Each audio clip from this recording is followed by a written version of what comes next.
আসসালামু আলাইকুম। ক্লাস 11-এর ইতিহাসের ক্লাসে আজ তোমাদের ধর্ম অধ্যায়ের একটা বড় প্রশ্ন নিয়ে আলোচনা করব। ইউরোপে ধর্ম সংস্কার আন্দোলনের পটভূমি আলোচনা করো, অথবা ইউরোপে ধর্ম সংস্কার আন্দোলনের কারণগুলি উল্লেখ করো। তোমাদের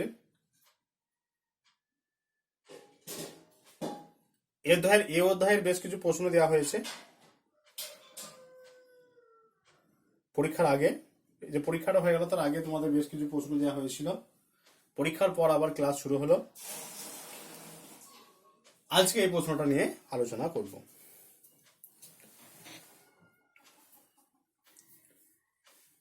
প্রথমে আমরা জানবো ধর্ম সংস্কার আন্দোলন বা রিফরমেশন মুভমেন্ট কাকে বলে।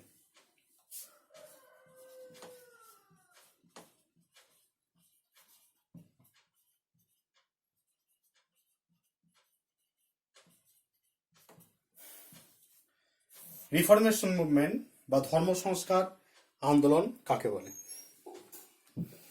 ষোড়শ শতকে খ্রিস্টান জগতের পোপ, ক্যাথলিক চার্চ এবং পবিত্র রোমান সাম্রাজ্য ইউরোপের মানুষের জীবন ও চিন্তাধারাকে নিয়ন্ত্রণ করত। পোপের ও ক্যাথলিক চার্চের কুসংস্কার, দুর্নীতি, অনাচার, অসংযমী জীবনযাপন, অযৌক্তিক রীতিনীতি প্রভৃতি দূর করে খ্রিস্ট ধর্মকে কালিকামুক্ত করতে যে সংস্কার আন্দোলন পরিচালিত হয়েছিল তাকে ধর্ম সংস্কার আন্দোলন বা রিফরমেশন মুভমেন্ট বলা হয়। তাহলে পোপ, ক্যাথলিক চার্চ এবং পবিত্র রোমান সাম্রাজ্য ইউরোপের মানুষের জীবন এবং চিন্তাধারাকে নিয়ন্ত্রণ করত। অর্থাৎ সেখানে কিন্তু সাধারণ মানুষের জীবন এবং চিন্তাধারার যে বহিঃপ্রকাশ, সেই বহিঃপ্রকাশের কিন্তু কোনো অধিকার ছিল না। সেগুলো নিয়ন্ত্রণ করত পোপ, ক্যাথলিক চার্চ এবং ক্যাথলিক চার্চ মূলত এরাই নিয়ন্ত্রণ করত। তাহলে পোপের ও ক্যাথলিক চার্চের কুসংস্কার, দুর্নীতি, আস্তে আস্তে এরা দুর্নীতিমুক্ত হয়ে পড়ছে। এদের যে অনাচার, অসংযমী জীবনযাপন, এইগুলো দূর করে খ্রিস্ট ধর্মকে কালিকা মুক্ত করতে, অর্থাৎ খ্রিস্ট ধর্মকে পবিত্র করতে যে সংস্কার আন্দোলন পরিচালিত হয়েছিল তাকে বলা হয় রিফরমেশন মুভমেন্ট বা ধর্ম সংস্কার আন্দোলন। এই সংস্কার আন্দোলন কেবলমাত্র ধর্মীয় ক্ষেত্রে সীমাবদ্ধ ছিল না। এই আন্দোলন রাজনৈতিক, সামাজিক, শিক্ষা ও সাংস্কৃতিক ক্ষেত্রকেও প্রভাবিত করেছিল। প্রথম পর্যায়ে এই আন্দোলন ধর্ম সংস্কার আন্দোলন হিসেবে শুরু হলেও পরবর্তীকালে কিন্তু এই আন্দোলন রাজনৈতিক, সামাজিক, শিক্ষা ও সাংস্কৃতিক ক্ষেত্রকে প্রভাবিত করেছিল। German, Denmark, Sweden, Scotland, Switzerland, England প্রভৃতি দেশে ধর্ম সংস্কার আন্দোলনের প্রভাবে পোপের একাধিপত্য বিনষ্ট হয়েছিল। তাহলে প্রথম পর্যায়ে আলোচনা করা হলো ধর্ম সংস্কার আন্দোলন বা রিফরমেশন মুভমেন্ট কি। এরপর আমরা দেখব যে ধর্ম সংস্কার আন্দোলনের কারণ বা পটভূমি কি ছিল, সেগুলো পয়েন্ট ওয়াইজ আলোচনা করব।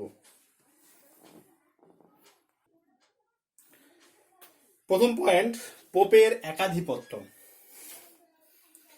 সমগ্র খ্রিস্টান জগতের ধর্মগুরু বা নেতা ছিলেন পোপ। তিনি ঈশ্বরের প্রতিনিধি হিসাবে নিজে ইহজগতে সর্বশক্তিমান ব্যক্তি ছিলেন। তাহলে পোপ নিজেকে ঈশ্বরের প্রতিনিধি বলে মনে করতেন, অর্থাৎ ঈশ্বর পোপকে প্রতিনিধি হিসেবে করে পাঠিয়েছেন, তাই তিনি সেই কারণে তিনি মর্তভূমিতে সর্বশক্তিমান ব্যক্তি। তিনি রোমান সম্রাটের অভিষেকের স্বীকৃতি দিতেন। রোমান যে সম্রাট যিনি সিংহাসনে বসতেন, সেই সিংহাসনে যিনি বসবেন তাকে স্বীকৃতি দিতেন পোপ। দেশের আইন প্রণয়নে সম্রাট পোপের মতামত নিতে বাধ্য থাকতেন। দেশের আইন প্রণয়ন হবে, নতুন যে আইন প্রণয়ন হবে, সেই আইন প্রণয়নে সম্রাট কিন্তু পোপের পরামর্শ নিতে বাধ্য থাকতেন। সাধারণ মানুষের কাছে পোপ ছিলেন ঈশ্বর প্রেরিত সন্তান এবং মানুষের সঙ্গে ঈশ্বরের যোগাযোগের রক্ষাকারী। তাহলে সাধারণ মানুষ এবং পোপের মধ্যে কি ভূমিকা থাকতো না, সাধারণ মানুষের কাছে পোপ ছিলেন ঈশ্বর প্রেরিত সন্তান, ঈশ্বরের সন্তান। ঈশ্বর প্রেরিত সন্তান হচ্ছেন পোপ এবং মানুষের সঙ্গে ঈশ্বরের যোগাযোগ রক্ষাকারী। তাহলে মানুষের সঙ্গে ঈশ্বরের যোগাযোগ রক্ষা করবে কে? মানুষের সঙ্গে ঈশ্বরের যোগাযোগ রক্ষা করবে পোপ, অর্থাৎ পোপ হচ্ছেন ঈশ্বরের সন্তান। পোপের এইরূপ সীমাহীন আধিপত্য যুক্তিবাদী সচেতন মানুষকে ক্ষুব্ধ করে তুলেছিল। তাহলে পোপের এরকম একাধিপত্য এটা কিন্তু সাধারণ মানুষকে খুব ক্ষুব্ধ করে তুলেছিল, যেহেতু পোপ নিজেকে ঈশ্বরের সন্তান বলে মনে করছেন এবং ঈশ্বর এবং সাধারণ মানুষের মধ্যে নিজেকে রক্ষাকারী, অর্থাৎ ঈশ্বরের সঙ্গে সাধারণ মানুষের যোগসূত্রে কাজ করতেন কে না পোপ। এর ফলে পোপের এরূপ সীমাহীন আধিপত্য যুক্তিবাদী সচেতন মানুষকে ক্ষুব্ধ করে তুলেছিল।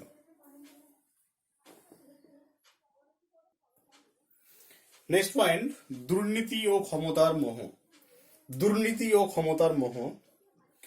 16 শতকে পোপ যাজক ও মঠের সন্ন্যাসীদের জীবনে অনাচার, দুর্নীতি চরম পর্যায়ে পৌঁছায়। তাহলে 16 শতকে পোপ যাজক ও মঠের সন্ন্যাসীদের জীবনে অনাচার, দুর্নীতি চরম পর্যায়ে পৌঁছায়। ক্যাথলিক গির্জাগুলি দুর্নীতি ও অনাচারের মূল কেন্দ্রে পরিণত হয়। ক্যাথলিক যে গির্জা, যেখানে পোপের আধিপত্য ঘটে, গির্জা, সেই গির্জাগুলি দুর্নীতি এবং অনাচারের মূল কেন্দ্রে পরিণত হয়।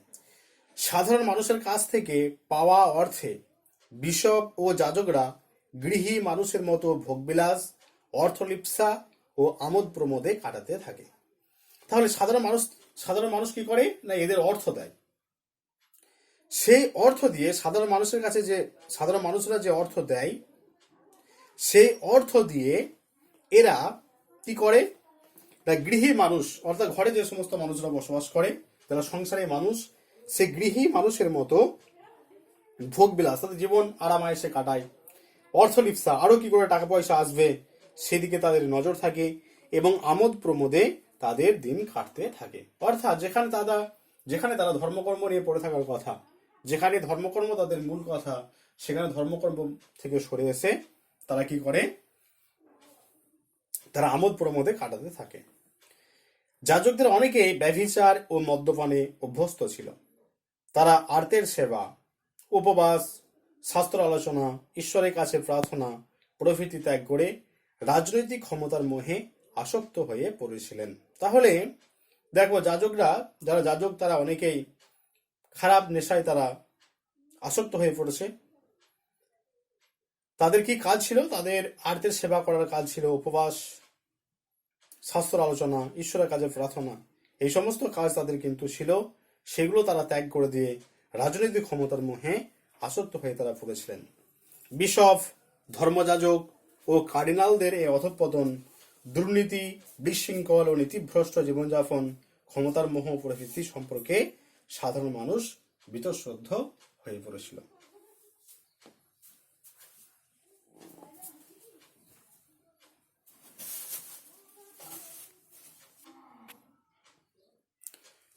তিন নম্বর পয়েন্ট, আর্থিক অনাচার ও শোষণ। আর্থিক অনাচার ও শোষণ। সাধারণ মানুষের কাছে ভূস্বামী ও ক্যাথলিক গির্জার কোনো প্রভেদ ছিল না। ক্যাথলিক গির্জাগুলি তাদের কাছ থেকে প্রচুর পরিমাণে অর্থ রাজস্ব হিসেবে আদায় করত। তারা পোপ ও চার্চের নির্দেশে টাইদ বা ধর্মকর, অ্যানেট বা বাৎসরিক কর, জন্মকর, মৃত্যুকর, বিবাহ কর প্রভৃতি দিতে বাধ্য ছিল। এছাড়াও জরিমানা, ধর্মীয় বিষয় নিয়ে বিবাদ প্রভৃতি থেকে পোপের অধীন বিশপ ও যাজকরা নানাভাবে অর্থ আদায় করত। নানা ধরনের কর আদায় করার ফলে সাধারণ মানুষের জীবন অতিষ্ঠ হয়ে উঠেছিল। তাহলে এই আর্থিক শোষণ এবং অনাচার এটাও কিন্তু ইউরোপে যে ধর্ম সংস্কার আন্দোলন, সে ধর্ম সংস্কার আন্দোলনের একটা পটভূমি তৈরি করেছিল। কেননা এই সময় পোপ এবং চার্চের নির্দেশে বিভিন্ন ধরনের কর আদায় করা হতো। ধর্মকর, বাৎসরিক কর, জন্মকর, মৃত্যুকর, বিবাহ কর প্রভৃতি ক্ষেত্রে সাধারণ মানুষ এদেরকে কর দিত। এই কর দেওয়ার ফলে সাধারণ মানুষের জীবন অতিষ্ঠ হয়ে উঠেছিল এবং তারা এই ধর্ম সংস্কারের যে আন্দোলন, সেই আন্দোলনের তারা এটাও কিন্তু ধর্ম সংস্কার আন্দোলনের একটা পটভূমি তৈরি করেছিল।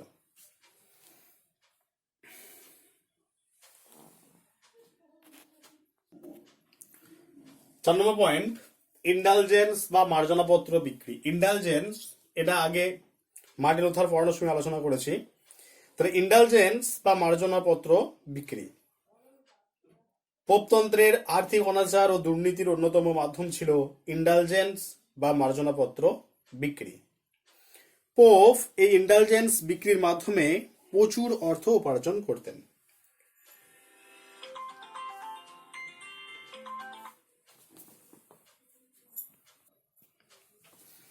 তাহলে পোপতন্ত্রের আর্থিক অনাচার ও দুর্নীতির অন্যতম মাধ্যম ছিল ইন্ডালজেন্স বা মার্জনাপত্র বিক্রি। ইন্ডালজেন্স বা মার্জনাপত্র বিক্রি। পোপ এই ইন্ডালজেন্স বিক্রির মাধ্যমে প্রচুর অর্থ উপার্জন করতেন। পোপ ঘোষণা করেছিলেন যে যারা ইন্ডালজেন্স ক্রয় করবে তারা পার্থিব পাপ থেকে মুক্তি লাভ করবে। পাপের গুরুত্ব অনুসারে ইন্ডালজেন্সের মূল্যমান নির্ভর করত। ইন্ডালজেন্স বিক্রির বিরুদ্ধে যুক্তিবাদী সচেতন ধার্মিক মানুষ অসন্তুষ্ট ছিলেন এবং তারা পোপতন্ত্রের বিরুদ্ধে প্রতিবাদে সোচ্চার হয়েছিলেন। দেখো, পোপ ঘোষণা করেছিলেন কি, যারা ইন্ডালজেন্স বা মার্জনাপত্র যারা কিনবে তারা পার্থিব পাপ থেকে মুক্তি লাভ করবে। অর্থাৎ একজন পাপী সে মার্জনাপত্র কিনে নিল পোপের কাছ থেকে, তাহলে তার পাপ মকুব হয়ে গেল। একটা পাপী একজনকে হত্যা করেছে, তাহলে এর পাপের গুরুত্ব অনেক বেশি। তাহলে পাপের গুরুত্বের উপর নির্ভর করে কিন্তু ইন্ডালজেন্সের মূল্যমান নির্ভর করত। যার যেরকম পাপ, ইন্ডালজেন্স বা মার্জনাপত্রের দাম কিন্তু সেরকম বেশি হতো। এইভাবে ইন্ডালজেন্স বিক্রির বিরুদ্ধে যুক্তিবাদী সচেতন ধার্মিক মানুষ অসন্তুষ্ট ছিলেন এবং তারা পোপতন্ত্রের বিরুদ্ধে প্রতিবাদে সোচ্চার হয়েছিলেন। নেক্সট পয়েন্ট, নবজাগরণ ও মানবতাবাদ। পঞ্চদশ শতকে ইউরোপে নবজাগরণ সাধারণ মানুষের মানসিকতার পরিবর্তন ঘটায়। তারা উদার চিন্তা ও যুক্তির ওপর নির্ভর করে পোপ ও গির্জার অনাচার ও দুর্নীতিগুলি সম্পর্কে সচেতন হয়। মানবতাবাদীরা রোমান চার্চের বাইবেলের বহু ব্যাখ্যা ভুল বলে প্রমাণ করেন। তারা উল্লেখ করেন যে ভুল ব্যাখ্যা দিয়েই পোপ ও যাজকরা বিশেষ অধিকার ভোগ করে আসছে। রোমান আইন বিশেষজ্ঞ ম্যাসিলিও বলেন, পোপতন্ত্র ইউরোপে ধর্মীয় সংঘাত সৃষ্টি করছে, তাই শান্তির জন্য পোপের ক্ষমতার অবসান ঘটানো উচিত। পেত্রাক পোপ ও যাজকদের বিলাস বৈভব জীবনযাত্রার তীব্র সমালোচনা করেন। এইভাবে সাধারণ মানুষের কাছে পোপতন্ত্রের মর্যাদা ও সম্মান অনেকটাই নষ্ট হয়। তাহলে যারা মানবতাবাদী, সেই মানবতাবাদীরা বাইবেলের বহু ভুল ব্যাখ্যা তারা প্রমাণ করেন এবং সেই ভুল ব্যাখ্যা দিয়ে পোপ এবং যাজকরা তাদের যে অধিকার, সে বিশেষ অধিকার তারা ভোগ করে আসছে। রোমান আইন বিশেষজ্ঞ ম্যাসিলিও কি বলছেন? ম্যাসিলিও বলছেন যে পোপতন্ত্র ইউরোপে ধর্মীয় সংঘাত সৃষ্টি করছে। যেহেতু তারা ধর্মের ভুল ব্যাখ্যা দিয়ে সাধারণ মানুষকে বোকা বানাচ্ছে, তাই ম্যাসিলিও কিন্তু এই কথাটি বলেছিলেন। অন্যদিকে আবার পেত্রাক বলছেন, ম্যাসিলিও বলছেন কি, যে পোপতন্ত্র ইউরোপে ধর্মীয় সংঘাত সৃষ্টি করছে, তাই শান্তির জন্য পোপের ক্ষমতার অবসান ঘটানো উচিত। যেহেতু পোপরা অশান্তি সৃষ্টি করছে, তাই শান্তি ফেরানোর জন্য অবশ্যই কিন্তু পোপতন্ত্রের অবসান ঘটানো উচিত। অন্যদিকে আবার পেত্রাক বলছেন যাজক অভিজাতদের বিলাসবৈভব জীবনযাত্রার তীব্র সমালোচনা করেছিলেন পেত্রাক যাজক এবং পোপ এদের জীবনযাত্রা কিন্তু খুব সাদাসিধা হওয়া উচিত, খুব সাদাসিধা জীবনযাত্রা এদের পালন করা উচিত। সেই পরিবর্তে এরা কি করেছে, তার পরিবর্তে এরা নিজেরা কিন্তু বিলাস বৈভবে জীবনযাপন কাটাচ্ছে আমোদ প্রমোদে। এর তীব্র সমালোচনা করেছিলেন পেত্রাক। এইভাবে সাধারণ মানুষের কাছে পোপতন্ত্রের মর্যাদা এবং সম্মান অনেকটাই নষ্ট হয়। 6 নম্বর পয়েন্ট, নগর জীবনের প্রসার। 16 শতকে ইউরোপে শিল্প ও ব্যবসা বাণিজ্য ব্যবসা বাণিজ্য অর্থনৈতিক অগ্রগতিতে বিশেষ সাহায্য করে। এই সময় বহু মানুষ গ্রাম ছেড়ে জীবিকার আশায় শহরে চলে আসে।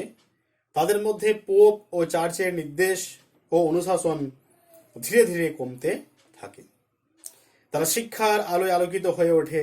ক্রমে তারা শিক্ষার সংস্পর্শে আধ্যাত্মবাদী আদর্শ থেকে সরে এসে বস্তুবাদীতে পরিণত হয়।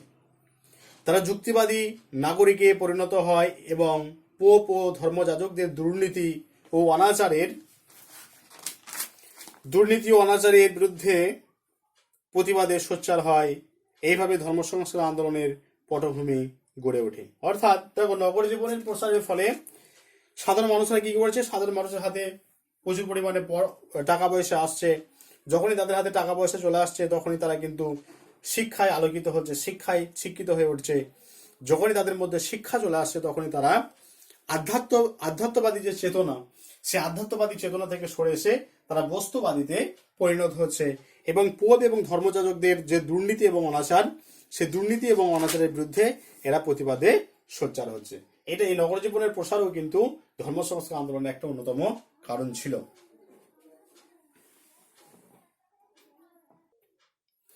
নেক্সট পয়েন্ট হচ্ছে জন ওয়াইক্লিফের ভূমিকা। চতুর্দশ শতকে ইংল্যান্ডের অক্সফোর্ড বিশ্ববিদ্যালয়ের অধ্যাপক জন ওয়াইক্লিফ সর্বপ্রথম পোপতন্ত্র ও ক্যাথলিক চার্চের দুর্নীতি ও অনাচারের বিরুদ্ধে প্রতিবাদে সোচ্চার হন। তিনি বলেন যে ঈশ্বরের কাছে প্রতিটি মানুষই সমান। মানুষ নিজ কর্মের মাধ্যমে ঈশ্বরের আশীর্বাদ পেতে পারে, এই জন্য পোপের কোনো প্রয়োজন নেই। তাহলে কি বলছেন জন ওয়াইক্লিফ? জন ওয়াইক্লিফ বলছেন যে ঈশ্বরের কাছে প্রতিটি মানুষই সমান। ঈশ্বরের কাছে ছোট বড় বলে কিছু নেই, ধনী দরিদ্র বলে কিছু নেই। ঈশ্বর যেহেতু সমস্ত মানুষকে সৃষ্টি করেছেন, তাই ঈশ্বরের কাছে সমস্ত মানুষই কিন্তু সমান। এবং মানুষ নিজের কর্মের মাধ্যমেই ঈশ্বরের আশীর্বাদ পেতে পারে। মানুষ ভালো কাজ করলে সে অবশ্যই ঈশ্বরের আশীর্বাদ পাবেন। এই জন্য কিন্তু পোপের আশীর্বাদ নেওয়ার কোনো দরকার নেই বলে মনে করতেন জন ওয়াইক্লিফ। এই জন্য পোপের কোনো প্রয়োজন নেই। লোলার্ড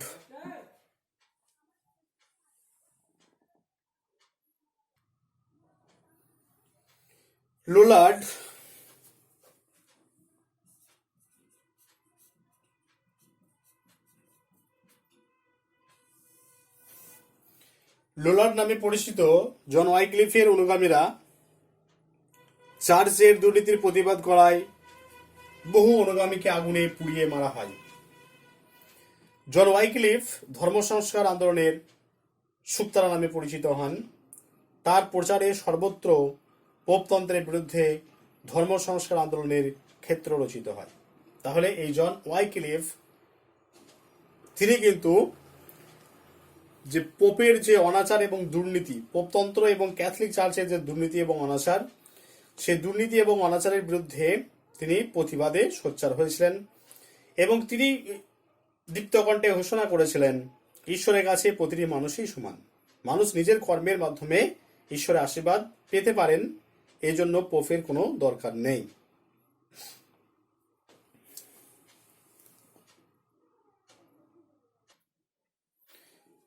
লাস্ট পয়েন্ট হচ্ছে প্রত্যক্ষকরণ। 16 শতকের প্রথম দিকে রোমে সেন্ট পিটার গির্জার সংস্কারের জন্য পোপ দশম লিও ইন্ডালজেন্স বিক্রি ও অন্যান্য মাধ্যম থেকে অর্থ আদায়ের জন্য সচেষ্ট হন।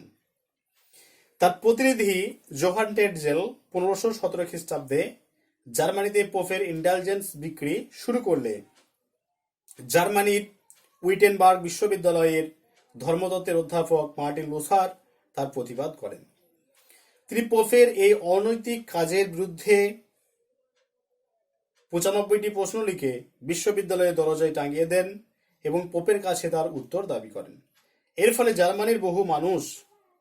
জার্মানির বহু সাধারণ মানুষ, জমিদার, রাজা মার্টিন লুথারকে সমর্থন করলে ধর্ম সংস্কার আন্দোলন শুরু হয়ে যায়।